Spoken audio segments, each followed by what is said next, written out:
ലണ്ടനിലെ Cambridge Saudi വിദ്യാർത്ഥി കൊല്ലപ്പെട്ട സംഭവത്തിൽ പിടിയിലായ സ്വദേശിക്ക് മേൽ കൊലപാതകം ഉൾപ്പെടെയുള്ള കുറ്റങ്ങൾ ചുമത്തി കേസെടുത്തു. കഴിഞ്ഞ വെള്ളിയാഴ്ചയായിരുന്നു സൗദി സ്വദേശി കൊല്ലപ്പെട്ടത്.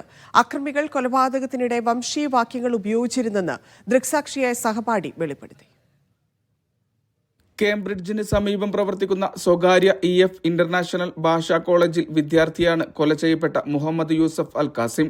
10 ആഴ്ചയോളം നീണ്ടു നിൽക്കുന്ന ഭാഷാ പഠന കോഴ്സിന് വേണ്ടിയാണ് അദ്ദേഹം ഭാഷാ കോളേജിൽ എത്തുന്നത്.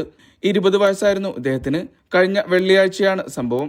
രാത്രി 11:30 താമസ സ്ഥലത്തേക്ക് മടങ്ങുന്നതിനിടെ ആക്രമികൾ ഇദ്ദേഹത്തെ വളയുകയായിരുന്നു. കൃത്രിമമായി സംഘർഷ സാഹചര്യമുണ്ടാക്കുകയും കുത്തി പരിക്കേൽപ്പിക്കുകയുമായിരുന്നുവെന്നാണ് പ്രാഥമിക കണ്ടെത്തൽ. പരിക്കേറ്റ കാസിം സഹായത്തിനായി കരഞ്ഞിരുന്നു. സമീപവാസികൾ ഓടിയെത്തുകയും പ്രാഥമിക സഹായം നൽകിയെന്നും സംഭവത്തിന് സാക്ഷിയായ സഹപാഠി അറിയിച്ചു. പെട്ടെന്ന് തന്നെ പോലീസ് എത്തിയെങ്കിലും ആംബുലൻസ് എത്താൻ അരമണിക്കൂർ വൈകിയെന്നും അദ്ദേഹം കൂട്ടിച്ചേർത്തു. ആക്രമികളിൽ ഒരാൾ കൊലപാതകത്തിനിടയ്ക്ക് വംശീയ വാക്കുകൾ വിളിച്ചു പറഞ്ഞുവെന്നും സഹപാഠി വ്യക്തമാക്കി. ബ്രിട്ടീഷ് പൗരന്മാരായ 2 പ്രതികളെ അറസ്റ്റ് ചെയ്തിട്ടുണ്ട്. ഒരാൾ ഒളിവിലാണ്. അറസ്റ്റിലായവരിൽ ഒരാൾക്ക് 21 വയസ്സും രണ്ടാമന് 50 വയസ്സുമാണ് പ്രായം. ബ്രിട്ടീഷ് പോലീസിന്റെ നേതൃത്വത്തിൽ വിശദമായ അന്വേഷണം പുരോഗമിക്കുകയാണ്. കൊല്ലപ്പെട്ട വിദ്യാർത്ഥിയുടെ മൃതദേഹം പോസ്റ്റ്മോർട്ടം നടപടികൾ പൂർത്തിയാക്കി സൗദിയിലേക്ക് കൊണ്ടുവരുന്നതിനുള്ള നടപടികൾ സൗദി എംബസിയുടെ നേതൃത്വത്തിൽ പുരോഗമിക്കുന്നുണ്ട്. Mishal Cherpulassery, media 1, Riyadh.